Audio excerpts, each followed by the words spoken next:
welcome everyone to Toroidal Tuesdays, otherwise known as Aether Round Table, episode number 14. Before we get into it today, I wanted to give a little promo and shout out to my boy Toby, who actually created Ether Cosmology, and he's the founder of it.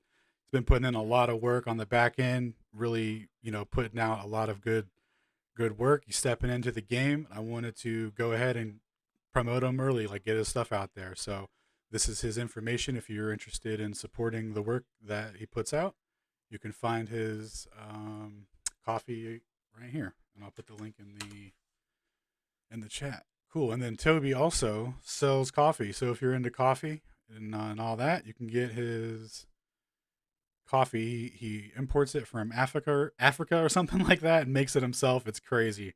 I order it for my family. They all love it. So this one right here, this Ethiopia Rwanda, that's the one. That's their favorite right now. So, all right, cool. All right, we're gonna go ahead and get into it. Yo, live, Toby. All right, everybody, welcome to Aether Cosmology. This is the Aether Round Table number 14. Tonight, I'm going to talk a little bit about the twin paradox, because we've talked about that a few times over the last few weeks, and I just kind of want to go over it. Also, I was presented with some more information about it. And then Alan's going to do a deep dive into GPS, and we're going to talk a lot about C plus V, C minus V, aka the quote-unquote speed of light is not constant. It's relative to its inertial frame. Let me go ahead and kick off the Discord event here, and then I will share my screen. And we can get into the twin paradox.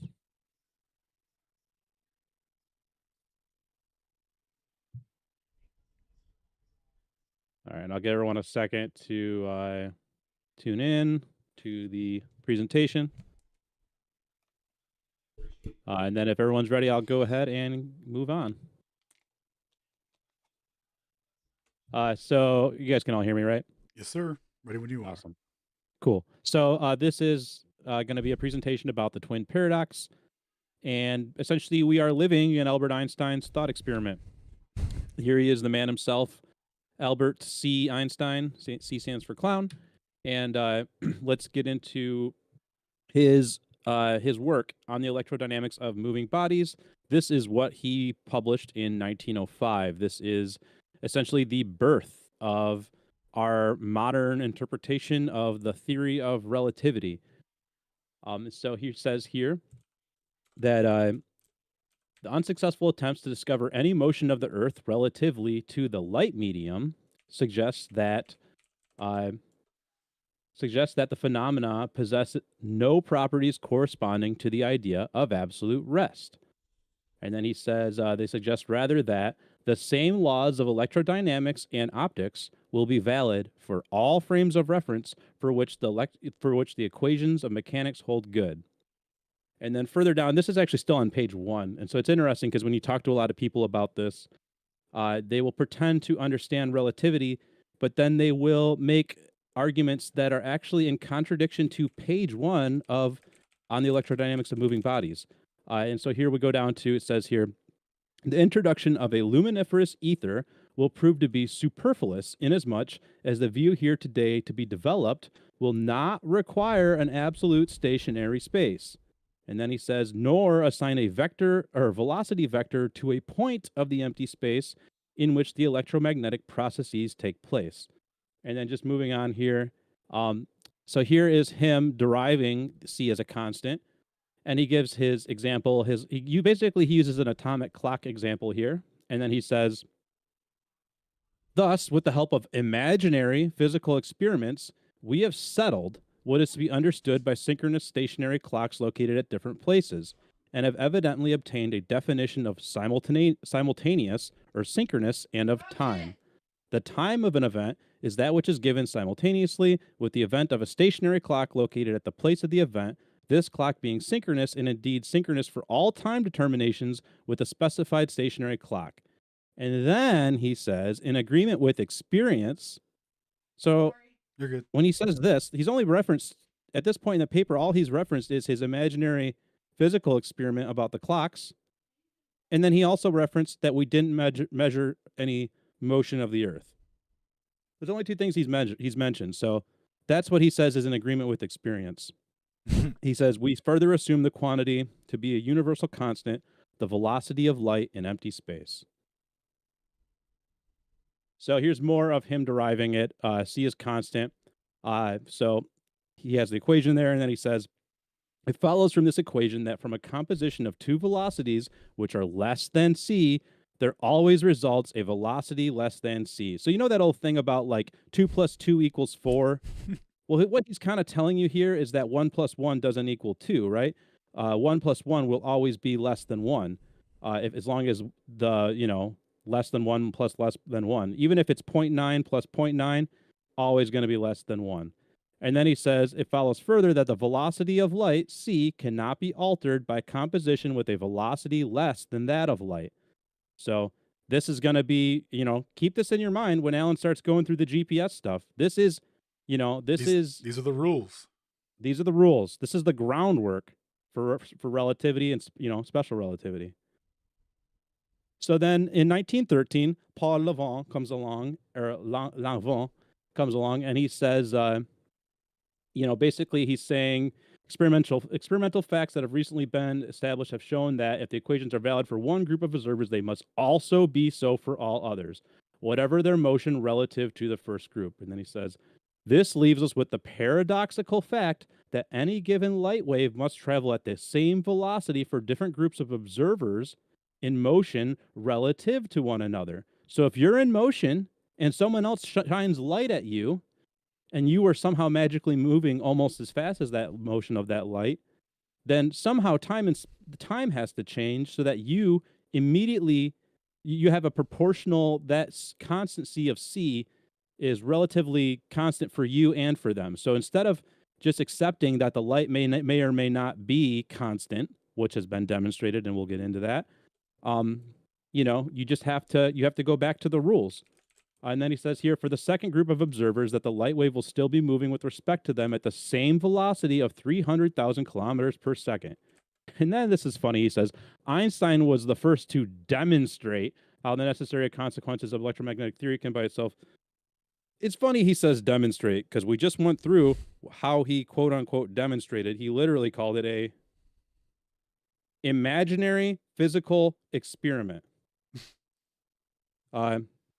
Yeah, so now let's talk about the actual twin paradox, right? Because I don't remember when I first heard this.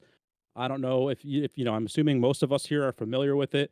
I tried to actually find where it first came up at, where this, this particular thought experiment came up from, and I wasn't able to hunt it down. It sounds like it was probably some physics professor at some university somewhere that, was just trying to wow his students and sound cool. But in any case, this is the implication. This is called the twin paradox. So basically, you've got two twins on Earth, both the same age, right? They were born the same day.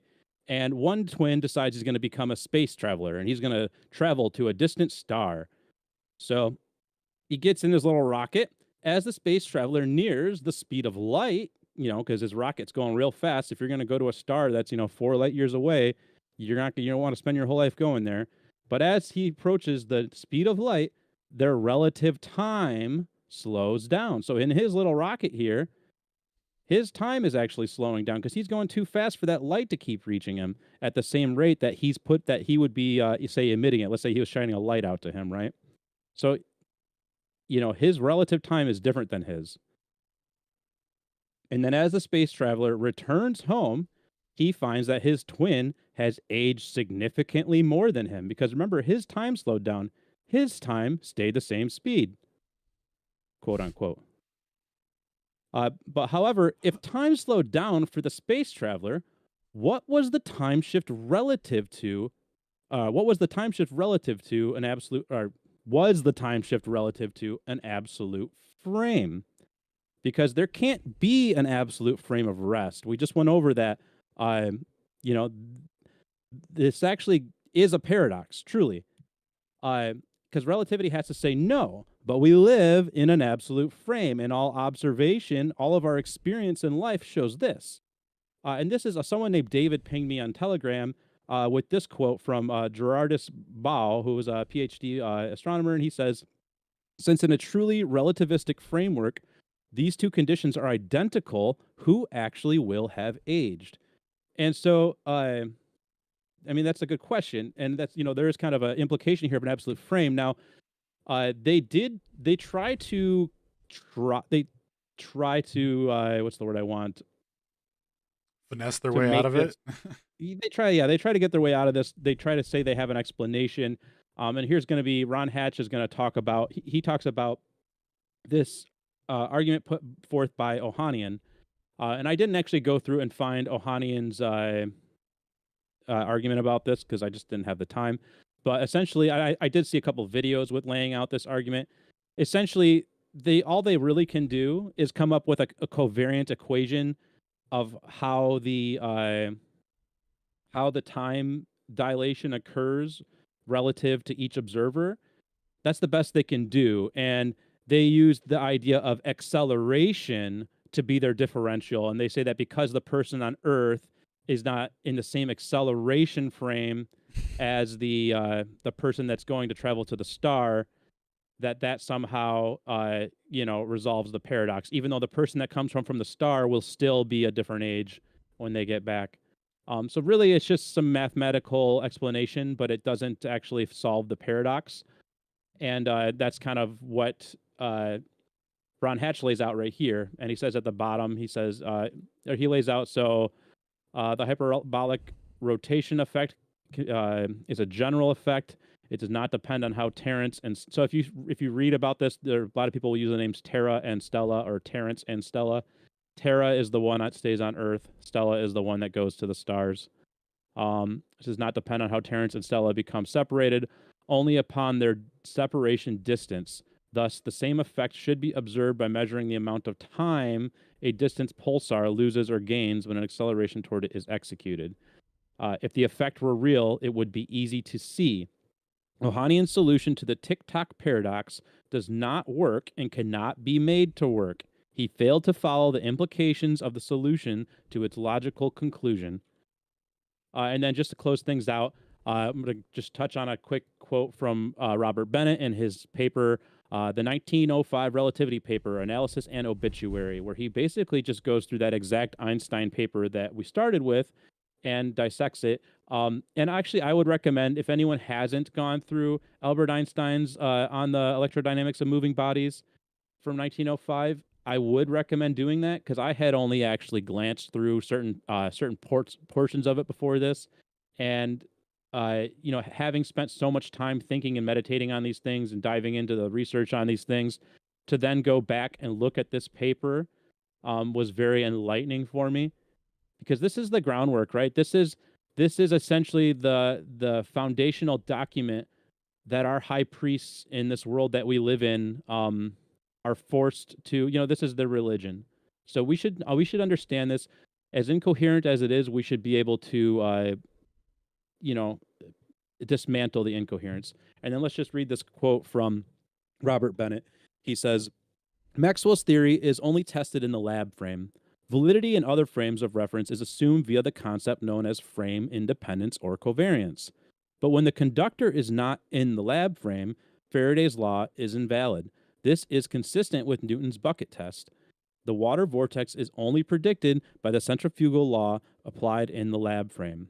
And then, if imaginary physical experiments, so just to make it clear, imaginary physical experiments don't explain reality, and you shouldn't need a PhD such as Robert Bennett to explain that to you. But sadly, I think a lot of us did need that. And that's all. Dude, awesome presentation. And yeah, like towards the end there, so when they get into their solution for the paradox, right? They say, "Oh, well, we got a covariant solution, right?" Well, that's the danger with covariance, right? Like it's a hell of a drug. It doesn't actually have to mean anything because as they pointed out, that paradox isn't manifested, right? Like it's not real, And it's still a paradox. and it doesn't even absolve anything. And the implication of absolute space to be the reference to for the disparity of who actually aged, right? Yep. So It's really interesting when they say it's like a thought experiment. It's like, well, that's why when you do real experiments, like your logical inconsistency that you didn't realize, gets weeded out really quickly. So like they can only talk about the twin paradox by showing you, um, a movie like Interstellar and presenting it that way and like blowing your mind. And it's like, oh my god, he's older than his daughter. He's younger than his daughter now. What? That's so crazy. But It's it's so like, cool. yeah, like oh no way. It's only in movies, guys. Only in movies. They can't the math to do it doesn't even make sense. It violates the fundamental principle which it was first laid out upon to explain, right? Or to supersede rather, to say like we don't need that shit. So all right, I couldn't believe Einstein literally said the phrase "imaginary physical experiment." Like, what a phrase, man! yeah. Well, there's Quick, a more eloquent phrase in German. They call it like something else where it's it has a little more prestige to it, I guess. I don't Skin, or I can't remember what it Yeah, a is. Guggenheimer or With something the like or yeah. whatever, Volkswagen Jetta. So, all right, all right. question, Toby. Yeah, what's up? So equally absurd, and this isn't even to do with the math, even though I mean it's a math thing that they're trying to solve the paradox for. But like the suggestion that you would age backwards with an acceleration in an opposite vector, like to think that biological processes would move, chemical reactions would move in reverse because of an acceleration vector, like what? Well, Dude. to be fair, they don't say you would age backwards because they can't actually do like a true covariance like that, right? Because they were, I guess, smart enough to not try and imply something like that. But like what they do say is that you would the relevant time difference at like they all they do, they call it a solution, but all they do is factor in the math for the change in vector when the person turns around to come home from the star, and then the change in velocity there. And all it means is that time goes fast, or there's more of a time slowdown as they're heading away. And then as they're heading back, time actually speeds up for them relative to the person on Earth. But they still end up being way older than the person on Earth when they get home. Yo, was that where that was didn't Einstein said that in a paper, and he didn't even like show the math for it. He just said that the calculations show it, and then didn't even show the math, bro. Like for the exact scenario you're talking about for the return trip, because they need to Something tells me. because they need time Well, to double I back, saw a right? couple Like it's people insane. try and do the math. I wonder if he was talking. Yeah, I No, wonder where that math specific like first did come from. I wouldn't be surprised if Einstein just made it up in his head and then yeah, pretended like it's he out didn't there. even attempt it because he would have got clowned. It's ridiculous because it would you couldn't make the determination without an absolute frame to determine who actually aged. Like it would There's a just TED video about it, and I like I hardly doubt that they would have checked the source. yeah. I Dude, think even though it's an elementary point, I think it's important and relevant to mention just for because you might have people from all comprehension levels in the audience for this topic that the whole reason that they're trying to like manipulate time is because velocity equals distance over time, and velocity wanting to be fixed as c and distance wanting to be fixed as a known distance. The only variable left that they can change is time.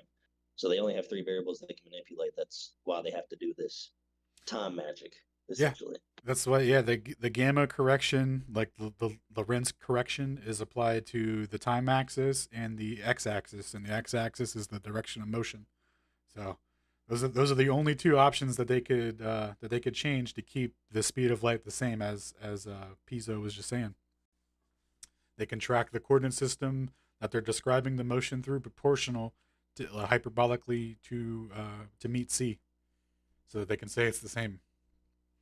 And then when they do the math on it and the transformations and it lines up, they're like, oh, no way, relativity. They summon time magician and roll a six. Yeah, dude. Oh, no way, I found relativity right where I was looking for Oh, it, dude. I found length contraction right there. It was there the whole time. All right. So so with that being said, we'll go ahead and get into GPS and its in relativity and its role in GPS. So GPS is a time interval system that uses a range measurement equation, and by the end of this presentation, hopefully everyone will know exactly what that means. So the first part, we're going to break down the time interval system, right? Which gets into the atomic clocks, how that functions, how GPS keeps time. And then we'll get into how they utilize that with a range measurement equation to get exact distances, uh, similarly to what Pisa was just talking about. So here's the atomic clock again for reference. We have a link to a YouTube video here if you want to check out the full video. It's about 40 minutes. It was a really interesting video. They go through this atomic clock, boot it up, synchronize it, go through the whole process, walk you through it, tell you about the ins and outs. I'm going to give you the quick TLDR on it, so should be shorter than 40 minutes, hopefully. So there's just a couple extra pictures of the atomic clock, the equipment there. Here's one without the case open, so you got the whole chamber here, a bunch of electronic components. We'll get into what all that does, right? So the way they describe how this clock works, they say it's using cesium, right? So with cesium, they say that due to its what do you call it, atomic structure, that it has one valence electron. So in their model, they have it modeled out where they say that on the outer rim here, on this outer ring, there's one electron, and they can manipulate that electron and analyze it and do all this cool stuff that they say or whatever, right?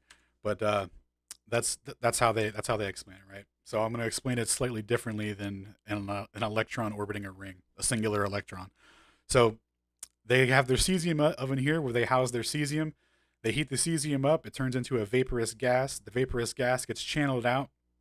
Once it's coming out, it enters this magnetic field here, and any of the cesium that's vibrating at a faster rate than its natural 9.192 gigahertz rate, it bounces that out. So the next part of this is a radio wave cavity. So they have the cesium trapped in here that's vibrating at 9.192 gigahertz, and then they start shooting microwaves at that cesium. Once they hit the same resonant frequency, and they've matched the cesium's vibration, they use that as their calibration to send that out to an ionizer. So as they're leaving the chamber here, they exit another magnetic field, and that field will use electromagnetic retardation to bounce out anything that's not matching that 9.192 gigahertz frequency. Once that cesium gas and microwaves hit the ionizer, it gets converted into electric energy, which they put in this electron multiplier, which is just like an oscilloscope. It's just bouncing the current back and forth and amplifying it so that they can get a reading out of it. Now, when they get that reading, they're like, okay, this is what this pulsation rate, like this matches, that oscillation rate that they're looking for, that 9.192 gigahertz frequency. So when they have that, do you guys hear that, or is that just me? One second, it's me. I think it's just you. Yeah, I don't hear anything. It's driving me crazy. Give me 1 second. Okay, hopefully that's it. All right, where was I at? Okay, so once they get their 9.192 gigahertz frequency locked in, where they've matched the cesium, they lock in how much like radio frequency they're putting in, right? And they use that to keep time. So once they have that synchronized and set up, they can split 1 second down to 9,192 millionths of a second. And they just keep that in a loop essentially, right? So that's the baseline for how this clock works. Oops. All right. Oops, these aren't in the right spot. Okay, so when we get into Einstein synchronization for these clocks, so what do we do with these clocks now that we can split time into 9,192 millionths of a second? What do we do with that? Well, now we need to synchronize these clocks with moving clocks so that we can set up a network, right? So according to mainstream physics and Einstein's and the correctness of relativity theory, they tell us that the proper way to sync a clock is to Einstein's theory of relativity. And the way to do that is you would have a stationary clock here in a frame, and a distance between them at length, L sub s. Then you'd have a clock B over here in this stationary frame, right? And then you would have your moving frame, clock A or clock alpha and beta. Clock alpha and beta would be moving across a stationary frame. At the moment alpha and A intersect, alpha sends a signal to clock B with its time that it's sending a signal, and a half time correction for the half speed of light. So this clock synchronization depends on the speed of light being the same on the one way and on the bounce back. So they use this halftime correction to modify how long it'll take for the propagation to get there, so that these will be in alignment. So this clock activates, subtracts that halftime from that, and then these should all be in proportion. If they're not for some reason, it'll reference back to clock A. Any corrections will be made to get A and B on the same time, and then they're in sync. They from that, hypothetically, they should be in sync in perpetuity, right? There should be no further corrections needed. But what they found through Heffel and Keating and through experimentation with moving clocks, they found that the clocks go out of sync to varying degrees, and ultimately, what they found is that they have to correct them proportional to the velocity of what's carrying them. So the results of the original Heffel and Keating, the clocks were way out of bounds on their readings. It actually gave a null result, right? Like you wouldn't go into battle with these results. It took it in their first published paper. They were way off. Real quick, can you go back? Oh, sorry. Go ahead. I just wanted to make sure you were going to touch on the eastward and westward there. Like that's such a crazy chart. Yeah. So Yeah, you're good. So they analyzed their results, right? This is from their 1971 unpublished paper that had to be FOIA requested to get it, right. So they said this is from a transcript from them giving a debrief to the military who funded this experiment. So they say the results in the analysis are in a reasonable agreement with the theoretical predictions. However, those who doubt the validity of the convention of relativity theory, and there are many people in this category, will probably not be converted by the results shown in Figure 4. Indeed, the difference in theory and measurement in Figure 4 is disturbing, and our final analysis does not improve agreement much, doesn't improve agreement to give serious consideration. So the clocks, ideally, when they were moving eastward, they were supposed to gain time because they were supposed to be going with the rotation of the Earth, and then when they were going eastward, they were supposed to lose time because they were going against the rotation of the Earth.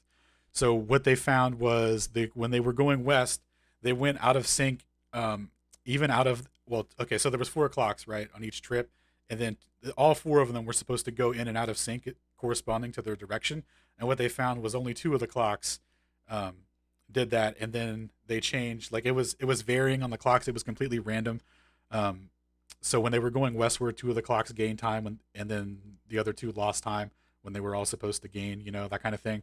So it was completely out of order. And then the westward trip, they weren't even within their expected range. Like they were way outside of it. So what they said here, or in this publication, they're like, yeah, it's not even close or whatever. And then in 1972, the next year, they re-released their what do they call it? I forget what the title of their other paper is called, but it's let's look it up real quick. Cool, spelled it wrong. Heffel and Keating. Yeah, they call it the Around the World Sagnac Clock or something like that experiment. But anyway, they re-release it as if with corrections that they don't show how they corrected it, and they're like, okay, it was in alignment with relativity theory, even though during the experiment the clocks went out of sync, way outside of their error margin parameters 7 times, and they essentially kind of reset them. And apparently, this is a problem that just happens with atomic clocks that they don't even know why. They don't even know why it happens. So, so yeah, okay. So after all this experimentation and all this, they're realizing, okay, we have to correct for the velocity of the craft. That's what we have to do here. So through all these different engineering standards that are published for international telecommunications and all that, right? They say you have to sync the clocks according to these standards and all this stuff. Well, wouldn't you know it, the standards that they publish aren't the Einsteinian standards. They account for a Earth rotation velocity, which ether wind, right? Same, those are the same. And then they apply a correction for the velocity of the craft. So what they're doing is they're accounting for the absolute velocity of the atomic clock as it's moving, right? So they're making corrections for an absolute velocity. All right, so from there, and they call this a Sagnac correction. It's the way they portray it to everyone. They say they're correcting for the Sagnac effect. Or I'm sorry, they don't even say Sagnac effect. They call it a Sagnac correction, right? So Let's see here. So I got the SAGNet Quick correction. question. Go ahead. Is that L? Is there a variable in there dependent upon altitude? Yes. So all of these are synced. So they have their whole GPS system or whatever is synced to 20,000 kilometers or whatever. So they say at that altitude that there's the equal gravitational potential. Now, obviously, they're not at that altitude, right? But whatever altitude they're at, they have it baseline corrected for that altitude for a single baseline. Is that what you're talking about? Yeah, because that would account for like the differential in the rotational speed at ground level versus wherever they're at. The ether drift. All right. Yeah. So let's see. Okay, so for your SAGNet corrections, now when you get into how do they define an inertial frame and stuff in GPS? Like, is a satellite, it's free falling around the Earth? What does that mean? Is it in an orbit? Is it free falling? So a free falling satellite is considered a local inertial frame. So it's an inertial frame. They consider it an inertial frame. Now in this free falling inertial state, this clock should not be able to detect its absolute velocity. It should not require a correction that corresponds to its absolute velocity if the Michelson-Morley experiment can't detect the absolute velocity of the Earth around the sun. So in the same respect, they say, okay, well, the Earth's falling around the geodesic and all that stuff. So the same situation is going to apply here. So we're going to see the actual corrections that they're making for these clocks, and they're not going to correct for any of these galactic or cosmic velocities that they say we're at. So when these satellites, whatever they are, right, whatever these crafts are, in their model, they say that they're in orbit around the sun. They're falling. Or I'm sorry, they're in orbit around the Earth. That's falling around the sun. These satellites are falling around the Earth, and when they're falling around the Earth, they're going to be parallel and perpendicular to the planes of motion for the cosmic microwave background, the center of the galaxy, and the sun.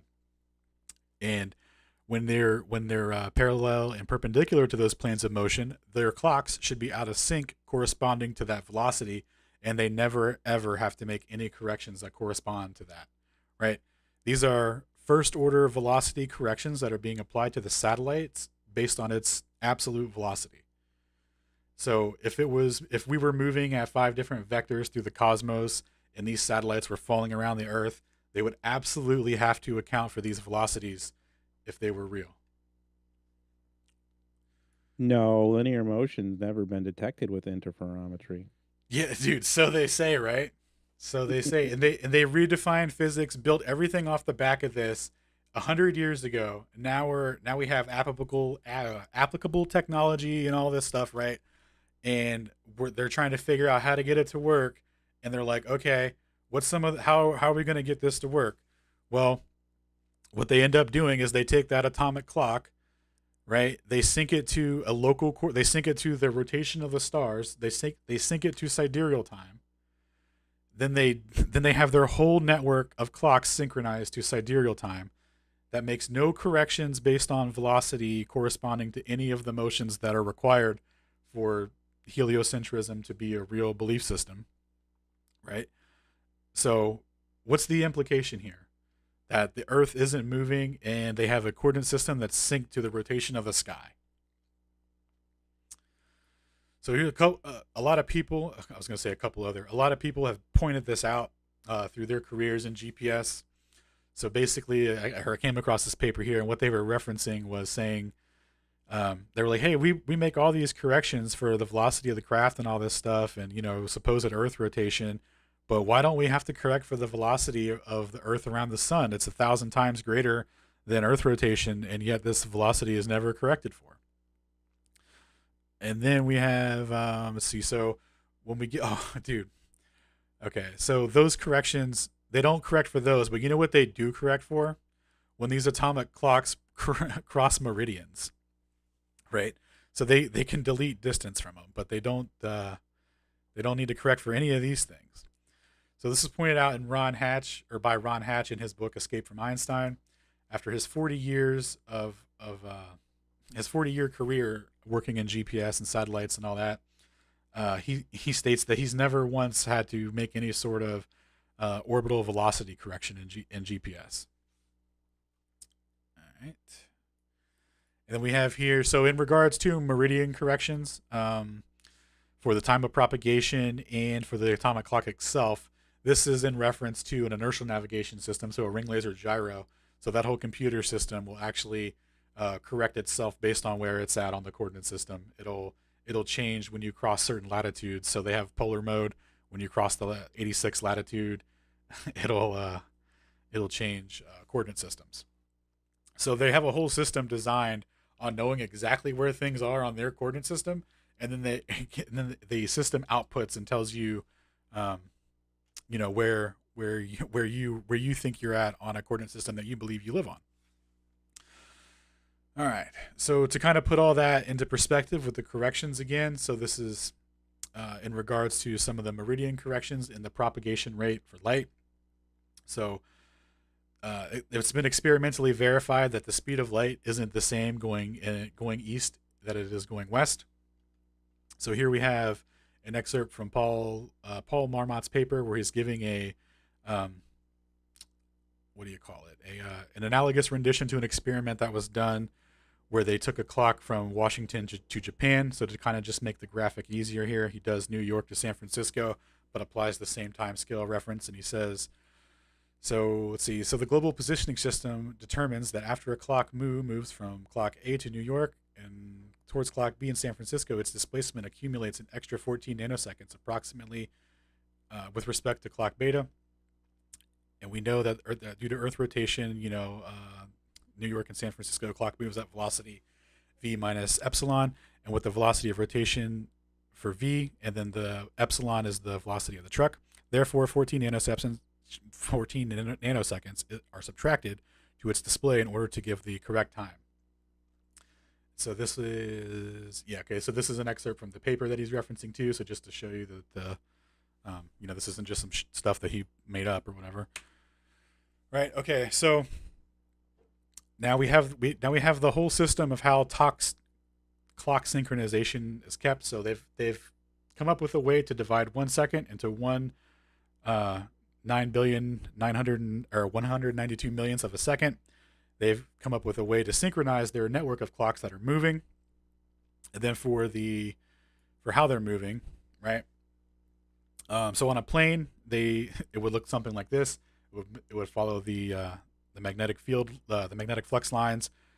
So this is kind of what we think is going on with the orbits or whatever. What they show you on the globe is that they're going around in an elliptical orbit like this, right? So the cool thing about transformations and reference frames and all that with relativity is that they say that due to motion being traveling along a curve, right, from another reference frame, your path of motion would look different, right? So if you pick another reference frame other than Earth and you look at the motion of satellites orbiting around Earth, their orbital path will change, and you'll be seeing their true orbital path, right? Because it'll be from a perspective outside of that reference frame, right? So you'll see its true geodesic path, right? So in its true geodesic path, you'll see that it's moving in a cycloid, so it'll be kind of just moving in like a circle that doesn't really complete. It just kind of goes in and out. And that motion is different from an elliptical orbit, where the acceleration and deceleration of that path will change, right? So the corrections aren't based on the true geodesic motion, right? The motion that would be covariant with all reference frames through the universe and all that with all. So they explicitly sync it to a stationary geocentric Earth time that's specifically in regards to the rotation of the stars for time. All right. Wow. Yeah. That's so crazy. I mean, that's just so if anyone didn't catch that, essentially Einstein said that our orbital velocity has to be relatively linear. It's it's in our frame, it is purely linear as we experience it. But what Alan just showed is that there's actually a differential in the elliptical that they have to account for. Yep. So and they don't. They explicitly don't. And even that age old, like, the age old inkling that you get maybe if when you first started questioning, our solar system model is like, well, even like the elliptical of our orbit there's a banking motion there, right? Like, wouldn't we maybe feel that or be able to measure that? And as it turns out, the answer is explicitly, according to satellites, yes. Yep. Yeah. So they account for a particular orbit, or I'm sorry, they account for a particular velocity, and they make no corrections outside of parameters that would indicate that there's another reference frame to be referenced to, right? So, all right. So that's how they keep time. That's what the atomic clocks are doing. That's their purpose. So they have a really precise way to break down a second. All right. So what do they do with that? So now we get into the second component of GPS. So they have the range measurement equation. So now we know how GPS keeps times in a local reference frame. They're going to use a range measurement equation in a specific coordinate system. One would say stationary, non-rotating. Now, when you look these up on the interwebs, you'll see that the ECI and the ECEF reference frame are one's stationary, one's with respect to the stars, all this gobbledygook. Here's the TLDR. Kinematically, both of these frames are equivalent to being stationary. Doesn't matter if anyone wants to tell you if they're rotating or not. Secondly, they're both synced to the stars. They're both synced to the same time. So that GPS time that they established, that they set up for the ECI reference frame, everything is synced to that. Okay, so these measurements are going to be done in that frame, and then the ECEF reference frame is also synced to the same time. So with that, they should have a really accurate way to measure distance down to the millimeter, and then they should be able to take that distance and transform it to any map coordinate system that they have, and they'll have an accurate distance no matter what, because according to Lorentz symmetry, which is just mathematic covariance, right? According to mathematic covariance and the assumed speed of c, having a fixed speed, they should be able to take that distance and put it on any coordinate system based on the same time and have accurate distances for everything. Because the way that we'll get into how the range measurement equation works, but the reason here, the big distinction here is that GPS doesn't derive distance the way that that people would that you would typically think of it as doing. So we'll get into that now. So GPS uses what's called a range measurement equation. So it looks like this. This looks crazy. What does all this mean?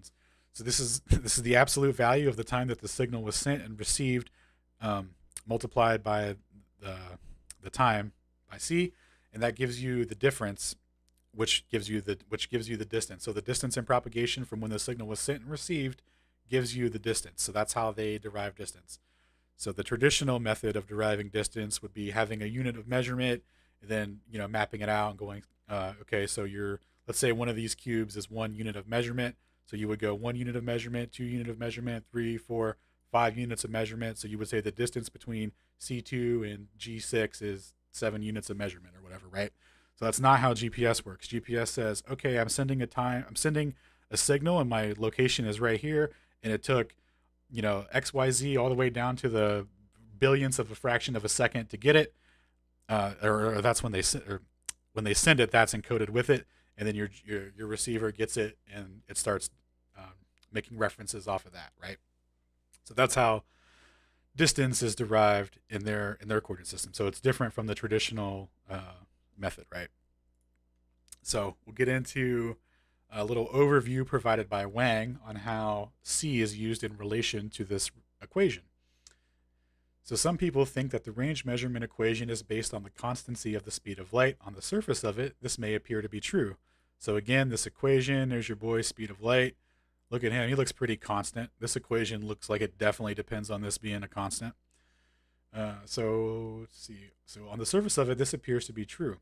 C, the speed of light, is the only velocity term that appears in this equation. Expressions such as c plus v and c minus v, which are often seen in discussions of special relativity and classical physics, do not exist in this equation. Therefore, some people would conclude that this equation is correct, Special relativity, if correct, this equation has been proved to a high degree of accuracy.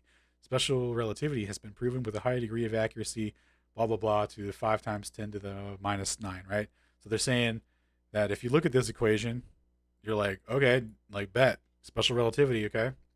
The speed of light's super constant. But if we try not to judge things on their appearance, but we should try not to judge things on their appearance and try to grasp their essence. If we analyze the implication of the range measurement equation carefully, we will find that contrary to what appearance tells us, that some people think of the correctness of GPS's range measurement equation, it actually leads to the incorrectness of the principle of the constancy of the speed of light, and furthermore, the principle of relativity. This may seem unexpected, but it is quite understandable if we compare it with sonar systems. Recall that in underwater navigation, sonar uses the same range measurement equation in a reference frame based on water to calculate the distance traveled by sound, even though the sound receiver is moving relative to the water. The difference there is that the speed of sound in A, the reference frame what they're using for the speed of sound, is used instead of the speed of light in a vacuum, which is C. However, no one would emphasize the constancy of the speed of sound, and contrarily, everyone thinks the speed of sound is dependent on the motion of the sound receiver. So pretty big implications there for the equation, because on the surface of it, it looks like, that there's nothing weird going on here. But what they're going to find out is that the distance derived is based on a variance in C. It's going to show a variance, like how they're measuring distance. It's going to be based off of a variance in C, because that's the only velocity term provided in the equation, right? And they're using the time of propagation to derive distance. So the only thing that's going to vary is going to be the thing that's producing the velocity term in the equation, right? Everything check out so far? I mean, you're giving me cog dis. All right. How can this be? It's a real mind bender or whatever. So we have here the successful operations of GPS is based off of the range measurement equation when used in a specific reference frame. So keep in mind too, GPS's accuracy depends on this equation when used in a specific reference frame. So the ECI shows the correction. Blah, blah, blah, okay, and then the Sagnac effect is fully interpreted by this equation as well. And we'll get into some of that here in a second. So what Wang's proposing here in his paper, he points out that how this equation works and how it accounts for the Sagnac effect. So they say, oh, the Earth's rotating, but that must mean that when the signal was sent here, that because the Earth's in rotation, that now they're slightly out of position due to the being physically moved out of position, right? So what Wang is saying here is that and they have to apply a correction on the back end to account for this, and they call this a Sagnac correction. Right, but what Wang's pointing out here is when you use this equation and you apply it to a scenario, you get a result that contradicts relativity. So I'll walk you through the scenario here. So we have a stationary satellite and a moving satellite, doesn't matter, either one, and they send a signal out at the moment when a stationary receiver and a moving receiver intersect each other. So when these two gentlemen are at the same distance apart from each other, there's a signal that's sent, and it's going to receive at the same time of their intersection. And what they find when you run the math and GPS and all that, you're going to find that the relativity says these two should get the same. They should receive their signal at the same time, and the distance derived should be the same, right? But what actually happens is R2 receives his delay he receives his signal at a delay proportional to his velocity. So that's completely contrary to special relativity, and what they show, the only velocity term in this equation could be the speed of light, right? So the speed of light varies proportional to the velocity of the receiver, and that is what makes GPS so accurate. They reference that. They use the time difference in their time system to calculate that, and it shows that there's a variance in C. So when you go to the ICD documents, you'll find that the assertions made by Wang in his GPS papers are fully substantiated. So we have here the Doppler shift of frequency of the received carrier signal is proportional to the velocity of the receiver with respect to the satellite along the line of sight from the receiver to the satellite. So they say because obviously they're not going to say, hey, in this manual the speed of light changes. They attribute it to just a Doppler frequency shift within a constancy of the speed of light, but they're forgetting they're also deriving distances based off of a time interval. So and those distances. Don't we got to go back to page 1 of Albert Einstein's 1905 paper at this point, right? Yeah. Like even that alone, even invoking the Doppler shift there, like that requires an absolutely stationary space To maintain C, Yeah. to even proportion it against the velocity. Yeah. Yeah. Yeah, I mean, it doesn't invoking a Doppler shift automatically presume that there is a medium through which the light is traveling. So, How dare you? how dare you? Number one. And number two, how double dog dare you? It's definitely not an ether that's causing the proportional variance. But yeah, no, that's actually one of, dude, that's one of the big points that I honed in on my general relativity presentation, because they attribute all these compression mechanisms and stuff, and all these Doppler effects in space, and it's like, how are you justifying the energy exchange to produce a frequency shift, bro? And they're just like, oh, space time's compacting. It's like, all right, dude. But anyway, yeah. So they say here they admit to the Doppler frequency shift, and then they just say that that's just like they just work it off of the back end of that, and they say that it's all good off of that, and they use that to derive the velocity and apply a correction to it based off of that frequency shift. But that's not even what happens at all. It derives the accurate distance in the first measurement down to the millimeter. So it's not. This isn't even. This is just something that they are trying to present to explain the fact that the speed of light changes to produce these. Dude, I think the Navstar document just doesn't get it. They just don't get relativity, and they don't get how the satellites work. They don't get it.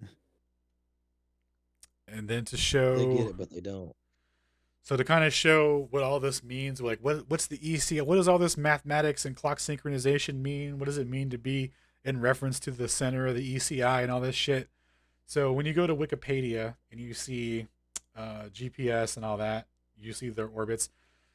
So you see this GIF over here. They kind of say that from any given point, you have like, 6 or 12 satellites or something like that can GPS satellites have access to you. So to kind of give a reference to that, what they have is they have a network of crafts that are going in a circle, right? And they're referencing their location and speed in reference to the center of the ECI. So if we take a Gleason's flat map, just call this the ECI, and then we have our clocks at altitude above us, or our our satellites right above us carrying clocks and satellite equipment, GPS equipment and all that, right? So they're referencing their time and distance and location relative to the center of this frame, right? So they got a red line to describe that propagation and reference, right? And then we have an observer here who's number 6. So he's making a GPS request. He's saying, hey, where am I at? I'm trying to figure out where I'm at. So these satellites send signals to him, and they encode their references to where they're at in reference to this coordinate system, right? And then this guy's handheld system is able to, with this information, is able to figure out where he's at in reference to the center of the ECI. And then they just do a transformation to the ECF coordinate system, apply a correction to it, and then that tells this person where he's at on the globe. Right? So the way that the satellites work is that they're already sending out signals with their with the information cooked into it to be proportional to what they need to fit the globular coordinate system.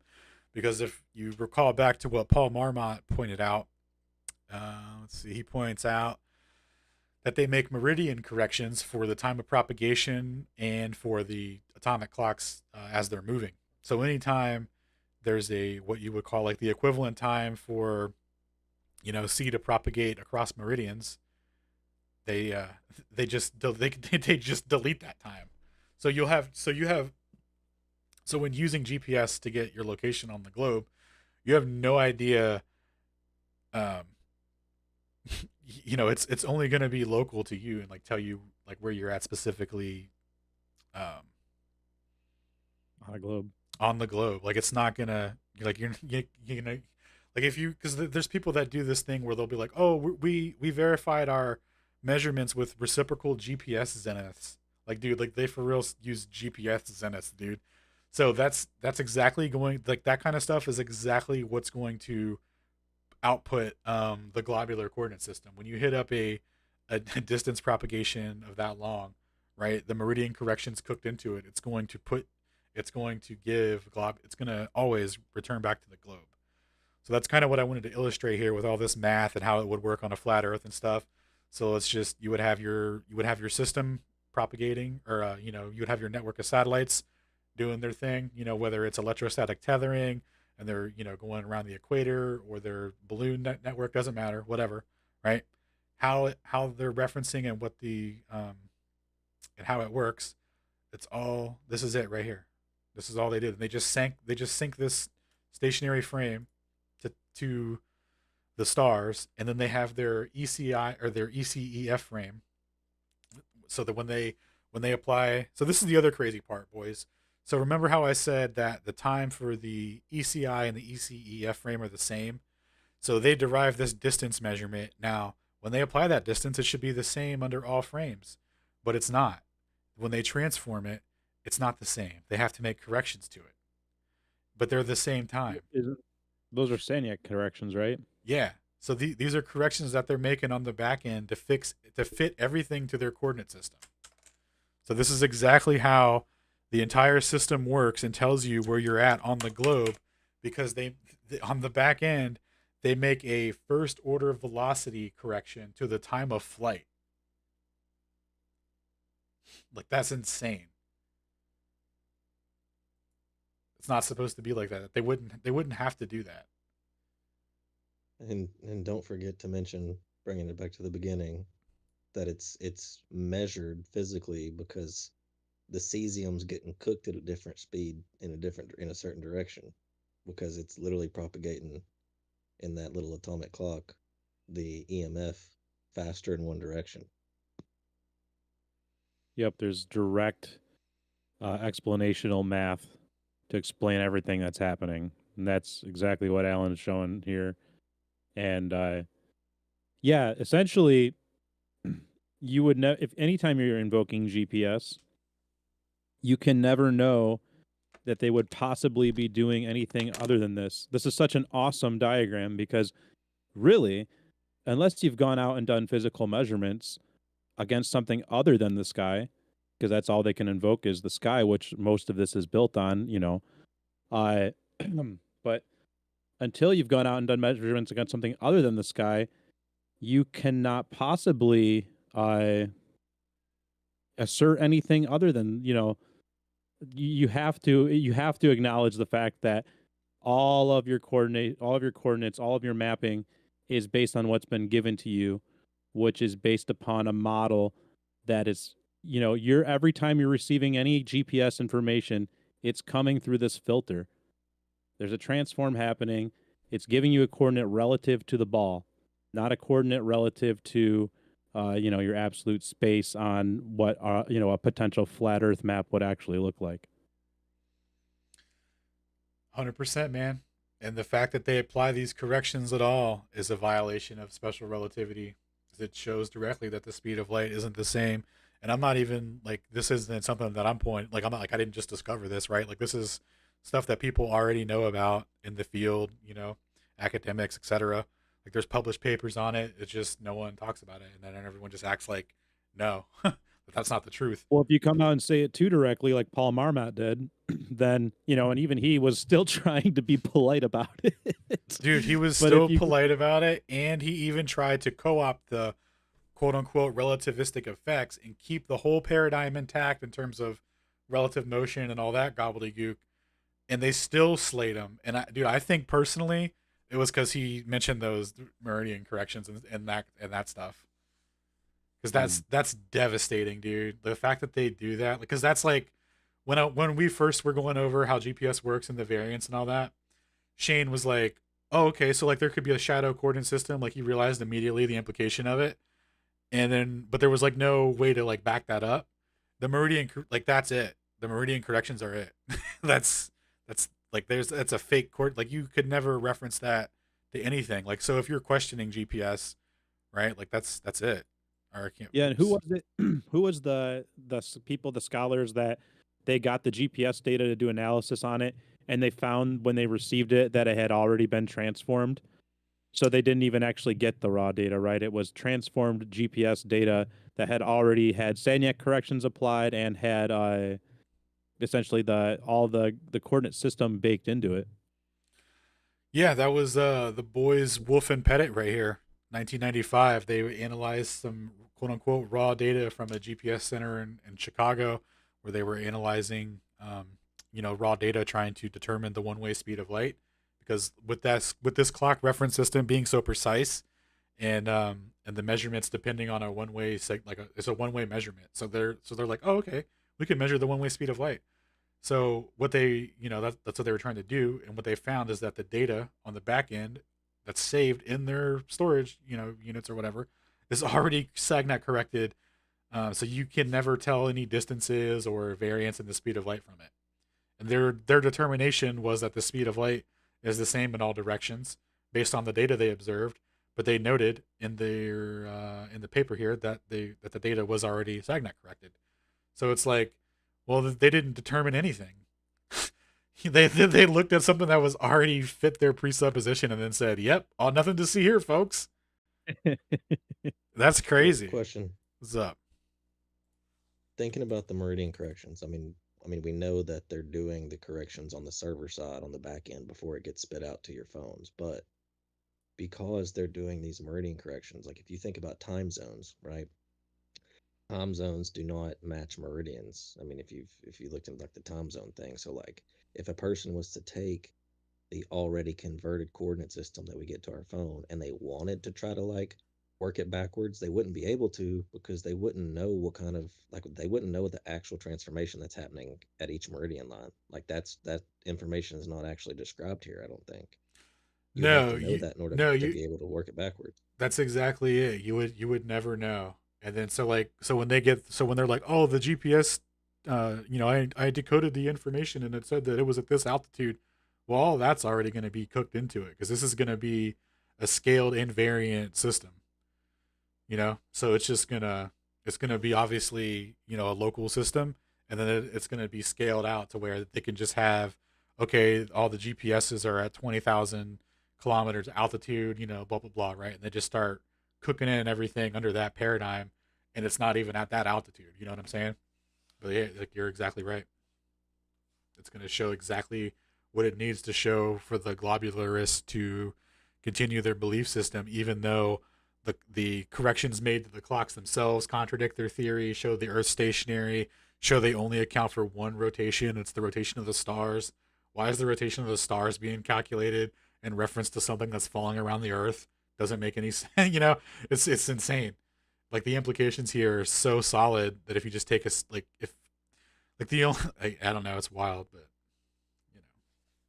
you Real quick, Alan. know. I Mhm. think the atomic clock thing, it's totally part of the same issue, but it's actually a separate point if you really break it down because like for one, the signals themselves that are getting sent from the satellite to the ground are propagating at different speeds, right? But also the freaking atomic clock internally, the EMF inside of it is propagating at a different speed. The little C field where they shoot the RF into the cesium, right?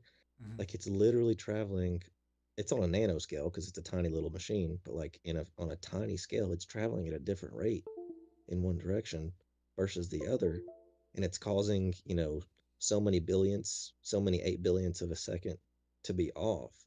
Like that's they're physically validating the fact that there's a difference because those atomic clocks are synced up, and we know that they're like perfectly synced at rest, and nothing causes them to get out of sync at rest.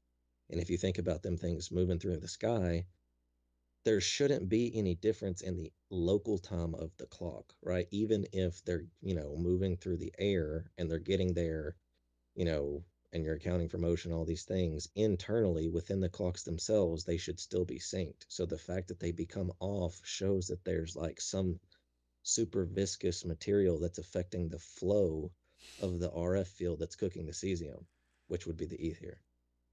Are How you dare you again? are you trying to tell me that there's a kinematic viscosity of the ether, bro? I mean, something's slowing down that RF field, bro, to make it cook slower. How dare you? Yeah, that's exactly it, man. And they just don't talk about it, bro. Like they have this guy, right? So while they're trial and erroring these experiments and figuring out how to get how to build the GPS network to work correctly, right? They have your boy Allen, Weiss, and Ashby, and then they have this guy Ashby specifically from this experiment go on a 20-year tour telling everybody, guys, we did a GPS experiment and we found that we have to account for the Earth's rotation to keep everything accurate. And that's it's like when you go to Google and type in atomic or GPS, Sagnac or anything like that. Like the first stuff you'll get is all in reference to Ashby. You get Ashby out of your mind, and it's like, bro, the distance derived isn't invariant under transformation when both times are the same in the ECI frame and the ECEF frame. It's not a rotation issue. You guys are just playing around. Oh, so you're saying when you sync up the times, when you get the time synced up between the two reference frames, it changes the distances? No, Well, it would have to. no. So the distance should be the same under Right. all because the time is the same in their paradigm because the time is the same and the speed of light is fixed. Any distance they derive in the ECI frame should transform invariantly to any reference frame. I It mean, yeah, in should, yeah, because there's only three variables. any coordinate system. No, not should. It has to. Like it's part of covariance, but it doesn't. They have to correct it. Right. Yeah, Because that's so my point. It doesn't. Yeah, and I'm what saying in actuality. Oh, I'm sorry. I thought you said it backwards. Um, no, so when they transform it right in the new reference frame where they're using C as a fixed value, there's a discrepancy. And it's like, how do they fix that? Oh, they SAGNet correct it. So they have all these guys telling everyone that they're SAGNet correcting, and that's all it took. like this guy's a big part of it, a big part of, and then like I don't think he's like in on it or like whatever, obviously he's like, oh yeah, SAGNet correct, and then they were like, hey, go on tour and tell everyone that for 20 years, and he was like, okay, bet. you know like I'm sure he's not a bad person, but like he's responsible for the narrative of these corrections, and they directly contradict relativity theory. So they make You want to hit a first home run with this, bro? send it. You look up, and it might be harder to get a hold of these documents, but I know you're really good at finding them. ICBMs. I know that ICBMs, you're talking about the center of an ECI reference frame, right? And how they globularize it. But if you look at ICBMs, they readily admit that they track off Polaris. So, like, if you were to get a hold of some papers that show the math for that, it wouldn't claim that it uses, and they use similar technology, but it wouldn't be claiming some center of an ECI frame. It would be directly claiming Polaris. So Yeah, if no, I you're have to you're look into saying the that. center of the AE, the azimuthal equidistant map, right? The center of that, you were equating that to the center of an ECI frame because you're saying they're doing like an AE conversion, but Polaris is the center of an AE map. The ICBMs already admit that they track off Polaris. So if you're able to get a hold of that and Oh, I compare see, it, that shows dude. that That it's okay, claiming. okay, yeah. So why would they change it? Why are they saying they're using a different reference frame than the ECI then though? Like what do you know Exactly. what their story is? That's Um, interesting. I don't know. I don't know I what it do. is as far as the math goes, but I know that basically it's supposed to be because the ICBMs are supposed to be self-sufficient, like totally enclosed system that's not dependent on anything else. So once they're launched, they're totally self-reliant. They just track off of their initial launch position, their current position, Polaris, and the projected target. So they track off the stars, bro.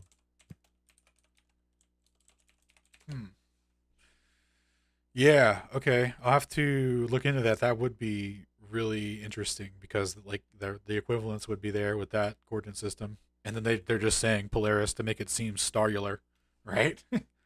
But it's just the same thing that they're doing already.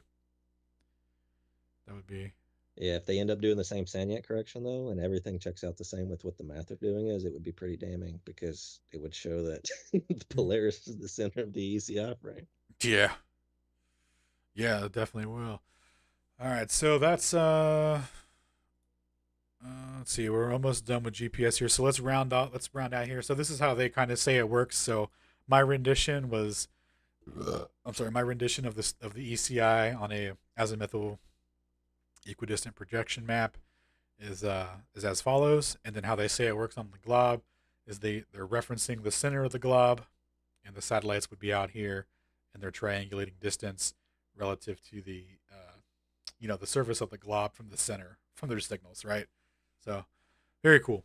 All right, so to end out here, so the principle of relative simultaneity is not accounted for in GPS. So to one of the big consequences of the speed of light being the same is the principle of relative simultaneity, meaning that for certain observers that are in relative motion to one another, there isn't a cohesive chain of events that can be followed because it's all relative, right? And the speed of light's constant, so they're going to see events happen at different times, and it's not all going to be the same, right? So this is going to have to be accounted for in GPS because everything is synced to GPS time, right? It's all synced to the same cohesive timeline. So there should definitely be principle of relativity corrections, right? Because this is like the main crux of the belief system. So C is a fundamental postulate of the theory of special relativity. As a consequence of this postulate, observers moving relative to each other will not perceive events occurring simultaneously. Upon this phenomenon, this phenomenon is called relative simultaneity. The lack of the universal timeline of events is a direct consequence of the invariance of C, which mandates that measurements made in time interval and spatial distances will differ between observers in relative motion. All right, cool. So GPS is definitely going to have to correct for that, right? Because like even all this other stuff that violates relativity, at least has to be something to make this cohesive timeline work, right? Let's see what Wang has to say in his paper. Global simultaneity versus relative simultaneity. Oh, what's global simultaneity, you ask? Global simultaneity is a special case of simultaneity that happens locally to the Earth that excludes all relative simultaneity effects, and those effects only occur outside of the Earth reference frame. So if you want your relative simultaneity, you'll have to check another castle. So in any debate about the speed of light for the problem of simultaneity is always a focus.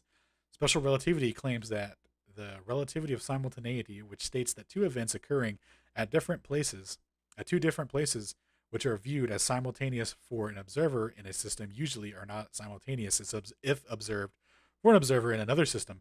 But contrary to this, simultaneity is key to the process of GPS.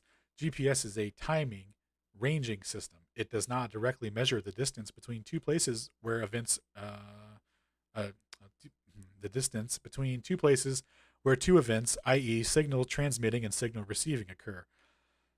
It measures the difference of the two instances where when the two events happen and when the distance is calculated using the range measurement equation. GPS, especially in its space segment and control segment, make a huge effort to maintain GPS time, or simply GPS time, or GPS system time. Sorry.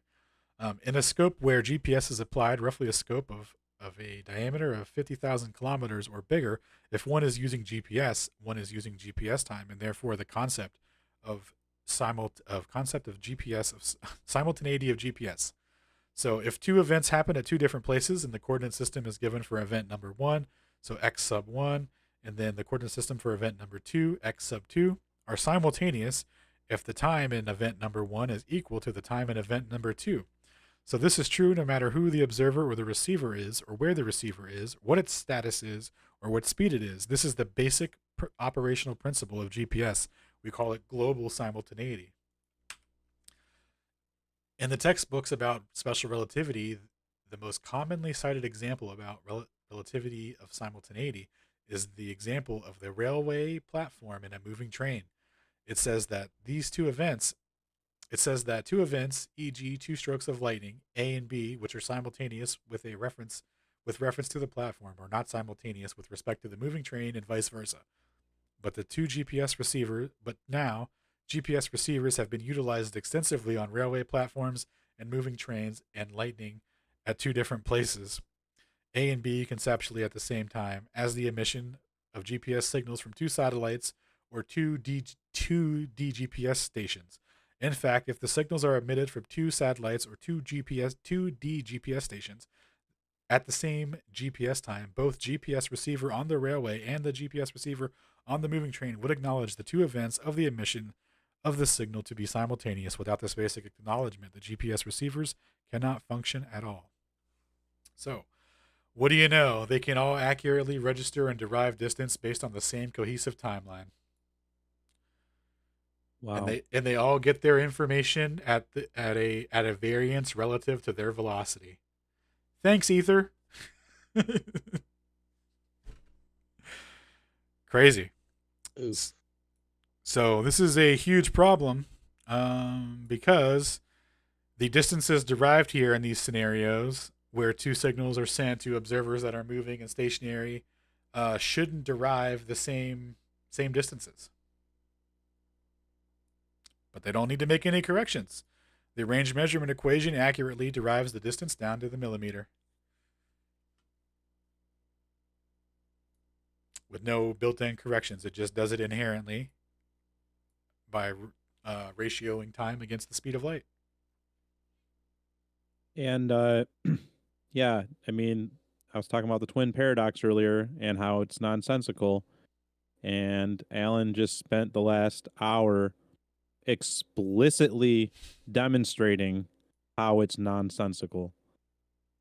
I mean, this entire concept, it's, I've said it a bunch of times, but I'll say it again. It's hilarious because when you first start looking into all this stuff, you start getting gaslit by people saying, oh, well, this proves special relativity. Oh, no, this proves general relativity, and you start to feel like, oh, okay, I guess I don't really know what I'm talking about. Maybe these people are right. And then you start looking at it look closer, right? Because one of the things I was told a lot was that GPS, the atomic clocks, they proved special relativity and time dilation. That's what I was told. And I listened to some crazy arguments, and I felt stupid. And then, Alan started doing these presentations and talking about this. I got a hold of Ron Hatch's Escape from Einstein, and it's just been getting exposed more and more ever since then. And lo and behold, it's exactly the opposite.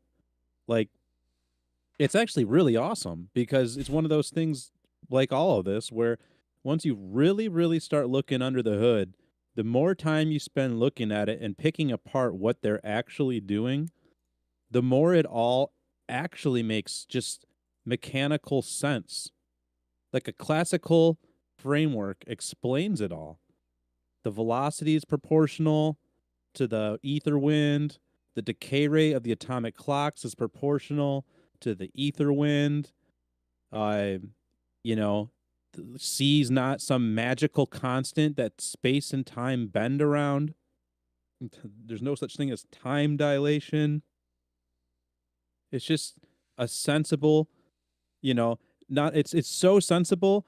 It's so amazingly sensible that it allows us to have precise measurements of where people are with their devices. Dude, with no crazy corrections or transformations. Yeah. I mean, dude, if relativity were true, there would be a never-ending cascade of principle of relative simultaneity corrections, dog. Like, it would be ridiculous. It would be insane. Yep. I mean, it's just all they can do is, hide what they're really doing in an ECI frame so they can call it a transformation. Yeah, that's a big part of the deception, right? Is that transformation out of that frame. And even doing that in and of itself violates, reveals the covariance violation, which, as it turns out, no relativist actually cares about. Like, dude, I thought for Yeah. sure learning about There's another whole rabbit hole. dude, I thought for sure learning about covariance, I could start pointing this stuff out, and some of the relativists would be like, "Oh no way, that's crazy! I need to now abandon my belief system." No, no, that's not not at all how it works. They immediately become pure relativist and don't give they covariance goes right out the window. So don't ever be fooled by someone telling you, "Oh, these equations reduce back to Newton's equation." Dude, if they reduce back to a pile of dog shit, they would be content with that and happy. Like they don't care about covariance. That's all an illusion. As soon as you start showing them covariance violations, they don't care. Gone. Yeah, they'll either gaslight you and pretend like you don't know, even though they don't know, Yep. or because they just actually don't know. A lot of them just really, really haven't looked at it close enough to figure out what's being measured in the lab frame, aka reality, or they've fought through it, and then they were faced with the decision. Do I abandon this belief system, or do I drop my do I take the leap of faith to continue this belief system? Because there's a leap of faith required at that point. And I think most of these people, when you get to that point, it's kind of a brilliant system, right? Because most people don't get to that point, or at least historically, it seems like a lot of us had not gotten to that point. But when you get to that point, those people, they're already deep in school. They've got debt, funneled into this. They're trying to get some kind of, research funding, or they're trying to stay in the, in all the cool crews, be able to get invited to these science conferences, or, be invited back on other science YouTube channels, not be castigated as a crazy anti-Einstein or flat earther or whatever. Like, they're already in too deep. They don't have the option to say, "Oh, yeah, this is a religion. I'm done." It's like, no, I've already wrapped my entire identity around, believing all this crap. So I've got no choice at this point. It's not worth it for me to drop my ego and drop all my pride and drop all this stuff I've built my life around. So you know what? Screw it. I'll just, I'll swallow. I'll just take it as it is. Pure relativism. Everything's purely relativistic. Everything's post hoc ad hoc postdictions. My math isn't even predictive. I can't even make predictions about the reality that I live in. But it is what it is. We know it's real because we just know it's real. Dude, you can only make predictions that are indistinguishable from classic mechanics. Like how crazy is that, bro? Yeah.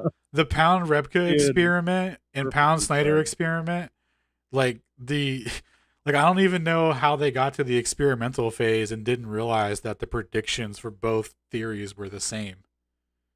And And another one where it was like, yeah, they say it's proof of relativity, and then you start looking at it and looking into it more and more, and it's like, oh no, this actually is a lot worse than you guys think. dude, Because then you get into the Eddington experiment. oh, dude, the Eddington is nuts, man. They gaslit the entire world by telling them that light bends around the sun, dude. People So quote yeah, that like to this day as proof. Pound Rebka is not coherent with the Eddington experiment. It's two different frameworks essentially, unless you just accept again classical mechanics to an extent. Dude, Although even I don't even dude, I don't even like. Yeah, go ahead. I was gonna say even the Eddington experiment contradicts relativity, bro. What they observed wasn't even at a distance that falls under the Einsteinian prediction. Like the whole thing is crazy. So For then, those that don't know, Pound Rebka was when they first discovered that electromagnetic waves, which all the time, by the way, when we're talking about light waves in all these experiments and such, sometimes we'll talk about radio waves, sometimes we'll talk about light waves. If anyone's unclear, it's all electromagnetic waves. And in that paper that I brought up earlier, 1905, on the electrodynamics of moving bodies, Einstein makes it really clear that we're talking about all electromagnetic waves, which includes radio waves, microwaves, light waves, visible light waves. So in any case, where was I going with that? the Pound Repka showed a Oh yeah, Pound contradiction. Rebka. So yeah, they shot electromagnetic waves downwards from the top of the school, right? Yep. And then they were able to detect an exact, relational propagation rate that came out to be the exact downward acceleration that we experience as quote unquote gravity. So light was getting pulled down and moving faster than c, quote unquote, faster than the quote unquote speed of light, shooting down from a building, which you got to think that also implies that effect is being, that effect is occurring with, would be in that case, would be occurring with sunlight, moonlight, starlight, all the stellar, phenomena. So you have to take that into account when you start, when they want to start talking about C being constant, and they want to talk about their model, they've got to make sure that their model's coherent, and that's where the Eddington experiment comes into play with all this too. So how do they even the coherence of Pound Rebka? Were you going to say something about that, Alan? Yeah, I was going to say it's really interesting, right? So, Michelson, Morley, they're like, oh, there's no Newtonian force to be measured or whatever because it's the curvature of space-time, right? But here they tried to measure the curvature of space-time, the effects of the gravitational field of Earth or whatever and its relationship with space-time curvature. They tried to measure that, and they got a fall rate, or they got a frequency shift in which would correspond to the speed changing, right? Which corresponds to Newtonian gravity showing that there's a force, moving the light down at a faster speed so that it's gaining speed. And that prediction is also the same as the relativistic prediction in terms of the frequency shift, but the classical theory predicts the same frequency shift, but also that the speed changes. So to determine that specifically, they would need to do the experiment again with an atomic clock. But it's like, dude, they threw the one thing out and then claimed that the same effect is causing, like, it's so backwards, dude. The same effect is causing the frequency shift that can't be measured in the other experiment. Hello? Like, dude, what? It's so crazy. Like, they have no paradigm in which they could explain how gravity's interaction with light. Can't. Because if they try and do it through the lens of measuring relative motion of Earth, can't be done, right?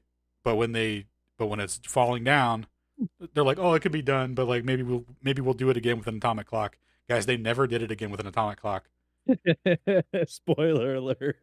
This experiment that's touted as proof of relativity, even though it's indistinguishable from the classic mechanics effects, they're like, hey, we should do it again with an atomic clock. They never did it again. I think it's important to note that the whole entire point of relativity math even existing in the first place is because it is supposed to be there to describe accurately phenomenon that cannot be explained by classical mechanics. Because if something is sufficiently explained by classical mechanics, you obviously already can see like the dynamic causation of those effects because they're classical effects. So if there's an equivalency between a classical description of something and a relativistic description of something, that automatically shows that the relativistic description of it is just a post hoc, conversion of a classical effect. Yeah. They should not be the same. Yeah. What you'll find too is often that the relativistic effect, like in the frequency of light, will be like such a small, minuscule effect that it's just like how are you gonna? So like the rest of this frequency shift is part of like this thing you described classically, but this like really tiny sliver in the frequency on a scale that nobody could possibly even figure out. Like this is the relativistic. This is where the time dilated. like what? It's like how could you possibly distinguish that from anything, right? It's insane. Unless it's 100-meter coaxial cable and with photonic crystals at the front that you're shooting light through, then it's got like a 70-meter lead contraction that goes under. Oh yeah. Well, in that case, like that would be pretty damning if that didn't contract properly, right? That old Earth rotation does some crazy stuff, huh? Yeah. Dude, I hear it rotates But in the then also opposite when- direction in the south. dude, dude, the fact that the downward bias causes light to propagate faster Well, hold on. proves that Hold on. gravity is electromagnetic in nature, bro. I mean, I mean, bruh. How dare you again? If only there was some sort of set of Very- equations that had an electromagnetic equivalence to what they call gravity or whatever, right? So if only somebody went through that. Where's my boy Mince at, or Mice, or whatever his name is? Mince Mice, Mice, something like that. Mice guy. Yeah. Anyway, pretty crazy stuff, man. So yeah, so to quick recap here. So GPS had been out for a while, and then in 1995, all the engineers were starting to write and publish stuff and ask questions, and they were like, "What's going on with all these relativistic corrections that we're not making that are supposed to be proof of relativity in this technology that we're utilizing?" So an official statement was kind of put out by your boy Henry Fiegel and Raymond from the Joint GPS, or the GPS Joint Program Office, right? They say, "Hey guys, stop asking about the relativistic corrections. All you need to know is that the equipment that we're using is sensitive enough to only really account for the classical effects. General and special relativity essentially cancel each other out. Stand by. We'll correct relativity in future iterations of GPS technology." And then it just kind of goes over here and explains why velocity and gravitational corrections aren't included yet, because they cancel each other out to close enough to where it doesn't really matter with the sensitivity of the system that they're using. And this guy Carroll Alley from another atomic clock experiment, where they were able to get the atomic clocks to stay in sync for 14 hours using Einstein synchronization before they disastrously failed, and then all of the standards put forward after that were to sync them to the Sagnac effect. So shout out to Carroll. But anyway, he writes in and says, "And that if one perhaps does the explicit recognition of the special relativistic effects, I mean, it took a long time to get the general relativity down properly, and I think that it's more or less correct now. But it's the absence of any explicit acknowledgement of special relativistic effects due to the speed of light being the same whenever measured by an observer, leading to the relativity of simultaneity and the associated Lorentz transformations in physics. There's nothing of that modeled at all in the current system, and I think it should be. Thank you." What a polite man to say, "Hey, this mathematic framework of how we interpret light and how I think GPS works, even though it clearly works off of a different system, I have this whole framework here, and I think we should use it. Thank you." The relativity of simultaneity and the associated Lorentz transformations of physics. So if the speed of light is the same in all reference frames, it's going to lead to relativity of simultaneity, so no coherent chain of events for observers in relative motion to one another, right? And the associate to therefore go on mathematically describing the world with this framework, you then have to use the associated Lorentz transformations to describe that. And he's saying there's nothing of that at all modeled in the current system. And I think it should be. It's like, hey guys, I do a lot of work with this. I put a lot of time into this. It's kind of like embarrassing or hard to explain to people that are asking me a lot of questions and I don't have answers for them. Like, you think maybe we could just make something up to make this make sense? Like, please, thank you. Yep. So, and to be fair, they did tell you, boys, stand by. We'll come through with some corrections. And in later iterations of GPS, so they now account for general relativity. They say that at the altitude that the GPS satellites are at, they account for an equal gravitational potential at that altitude. You know what else is an equal potential? The electric current that emanates from the ground that goes to the sky. So as that field strength increases at altitude, the impedance caused by that field is going to, increase. So there's an equivalence there for what they're accounting for. They're calling it a gravitational potential, right? So they're saying that Earth's gravitational field, right, at 20,000 kilometers away from Earth is an equal potential gradient, right? And they are just accounting for an effect at that altitude. So they're making a clock correction. They're making a clock retardation correction based off of that. And then they say, okay, we're going to get into our special relativity corrections now. So we have to account for the Earth rotating underneath the satellite, right? For some reason, in the clock correction, right? And then we have to account for the velocity of the craft through the, in addition to the velocity of the rotation for some reason, right? So they got their velocity corrections for general and special relativity, and these are baby corrections, right?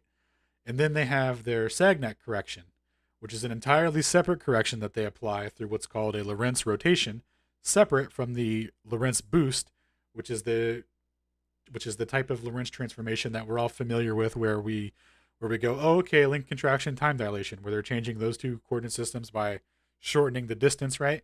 So in a Lorentz rotation, they're actually inverting those axes of the x-axis and the time axis. So typically, the time axis is perpendicular to the x-axis. So what they're doing is they're inverting that so that the x-axis is perpendicular to the time axis.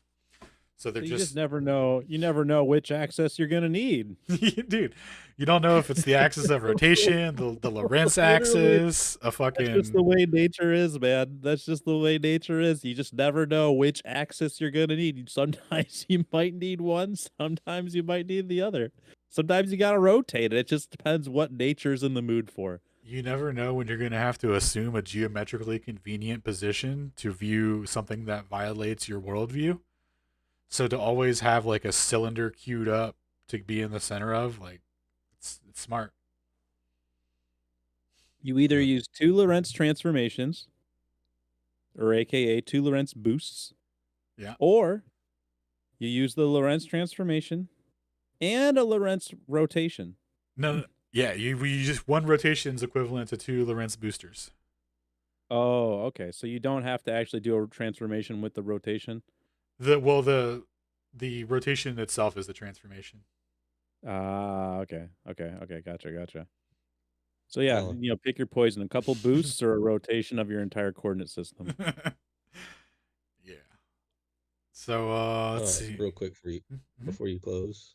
There was somebody in here earlier who was asking me about the SAGNet corrections and stuff, and they were saying, are you sure they're not just correcting for the velocity of the craft? I'm like, well, of the GPS satellite. I'm like, well, they are, but they're also accounting for like this drift effect. But just to be clear, like step one, right, accounting for the velocity of the craft, that's already a violation, because I mean, you could equate it to like moving down the road in a car. If you're able to throw a 90-mile-an-hour fastball, but then you throw a 90-mile-an-hour fastball from a car that's moving 100 mile an hour, you just threw a 190-mile-an-hour fastball. Well, if you're taking C, which is already the maximum speed of light, and you're adding anything to it, if you're adding the velocity of anything, which, the velocity of the GPS is significant, now it's greater than C. So the fact that they're even accounting for the velocity of the GPS satellite at all already is exceeding C and violating it. So I just wanted to make that distinction for the people in here who were thinking about that earlier, just to be clear, because that's like that's the first thing they do, and it's already violating their paradigm. Dude, the satellite correction is so bad for their paradigm, because they're explicitly like, oh, we can't measure Earth, it's in free fall, all this nonsense. And it's like, boys, you have a satellite falling around the Earth that you're correcting for its absolute velocity relative to the center of a coordinate system that you're using to describe its orbit. So you have a real problem here, homie. Like, this is beyond the scope of relativity to explain, So it's so damn, because the implication there is like, well, the Earth's free falling around the sun. Why can't we measure that? Oh, well, we can, but only with a Lorentz booster. Hey, what's going on? Yo, what's up, Blue Car?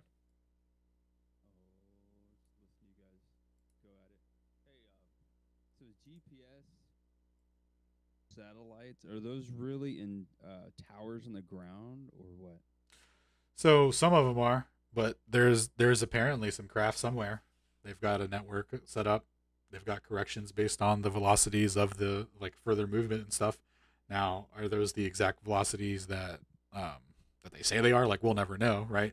But they are accounting for a moving satellite, or they're accounting for something carrying a clock that's moving, that's giving GPS signals. So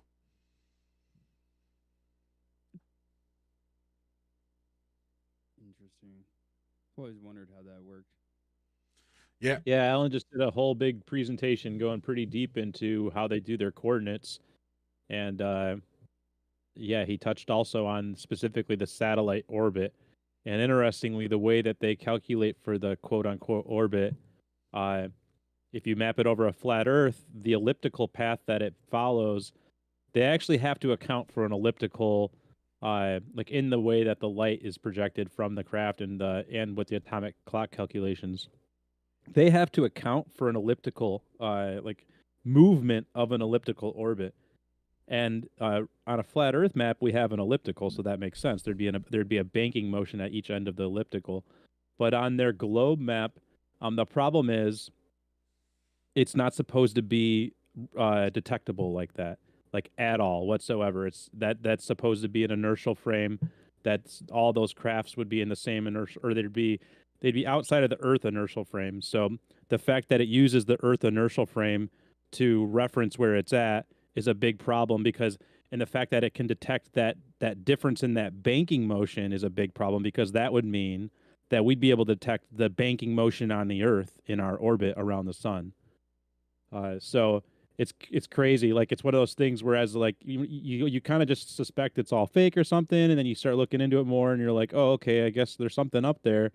But and then once you really start looking under the hood at what what they say is up there, it cannot be what they say it is. They're hiding things.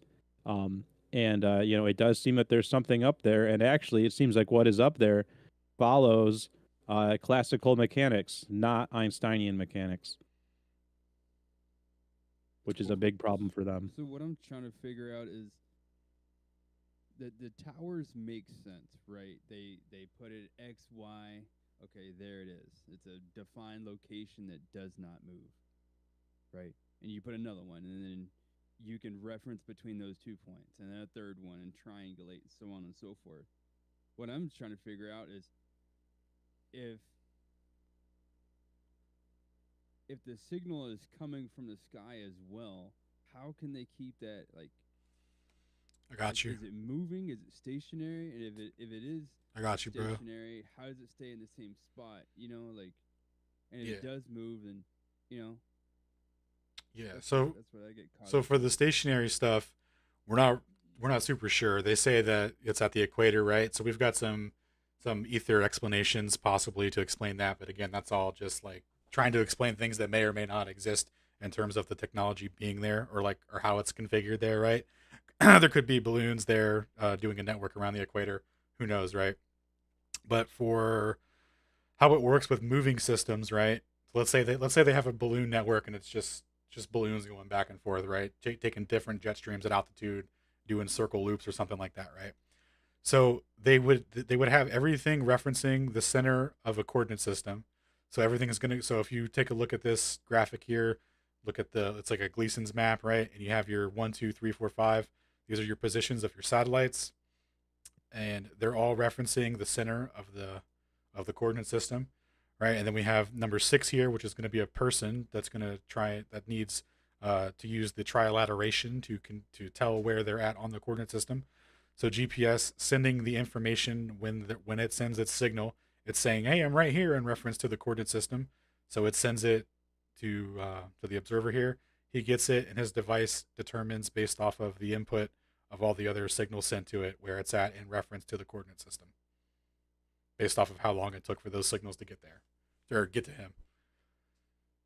Right. So it relies on a clock that is extremely accurate, so they know exactly how long, Mm-hmm. what the latency is to each tower or signal. Yep. So And then that they just do the math and be like, okay, you're right here. Yep, and that's the point of having like atomic clocks in the so-called satellites. Like I said, whatever's carrying them around, they've got like 2 to 4 atomic clocks on them, so they can break a second down into 9,192,000,000ths of a second. So when they have that ability, like they got their accurate measurement, and then they use this equation, right, which is a range measurement equation. So they're just saying like they're taking a snapshot of the coordinates of when the signal was sent and when the signal was received, and then they just multiply that time interval by c, and the difference that they get out of that is the distance.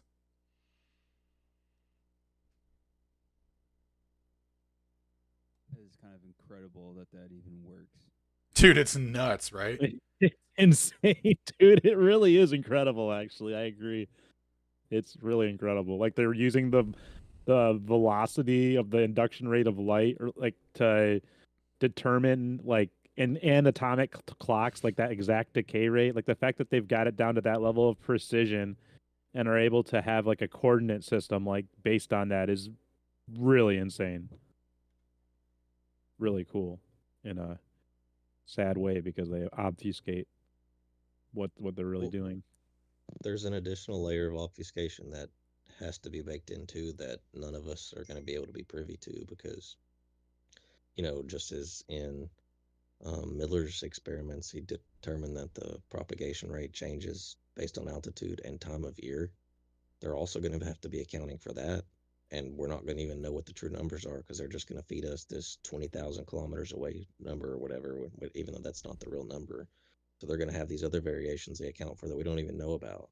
Like, so whoever actually codes this stuff is going to all obviously be privy to that and like just not telling the world. Yeah, I'll tell you what, the convolutional neural network at LIGO probably has a lot of information about it built into that structure, but decoding it would be, I guess, essentially impossible Dude, unless well, you had another convolutional neural network to decode it. just what I you mean, it found. makes sense. Sorry, go ahead. You're good. I mean, it makes sense. I mean, just real quick, like if we could figure out the GPS location of all mobile cell phones, we would easily be able to prove if we're on a spinning ball or not just by the coordinate data alone, right? No. Because it'd be like, Oh yeah, if we had those transforms, like that transform data, like the back end, Yeah. even just like, a glimpse at whatever database or whatever they had. Yeah, it would be it would reveal a It's lot. operated by the military. The Or military would be the maybe ones that operate it. yeah. Yeah. yeah, because it would show people, if you're in the United States, it would show people. That way. You would get accurate distances to things. You would get true altitudes of the satellites. You would get the actual distance. So when it sends its coordinates to the receiver, you would have its actual distance for how high it is and the actual time of propagation, like without meridian corrections built into it. Because that's the other thing, right? It's like the data's already been analyzed, like on the back end. They already broad strokes sweep everything up under a SAGNet correction, under an additional SAGNet correction.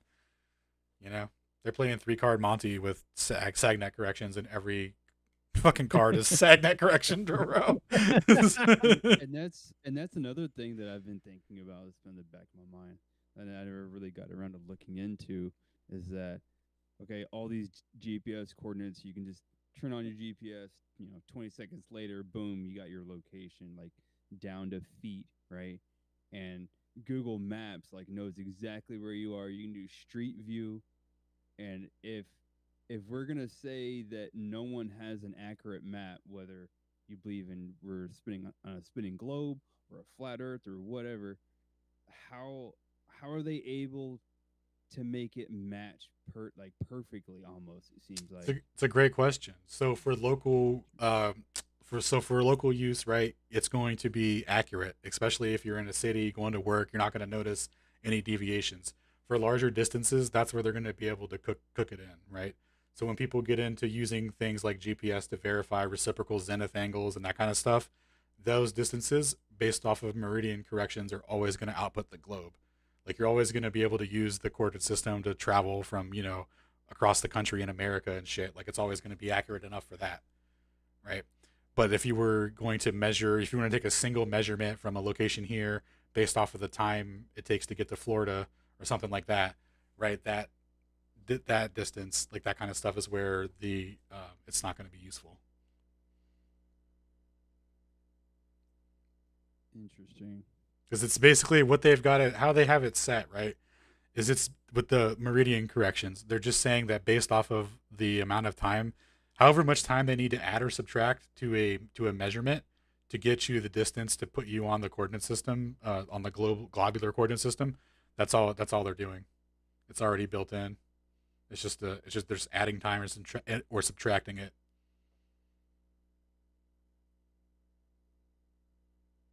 Bandana, bro. What's that? I'm digging the bandana, bro. Oh, thank you. Hell yeah. Sorry, I'm a little late. Just got back from the gym. You're straight. Good presentation, bro. Thank you.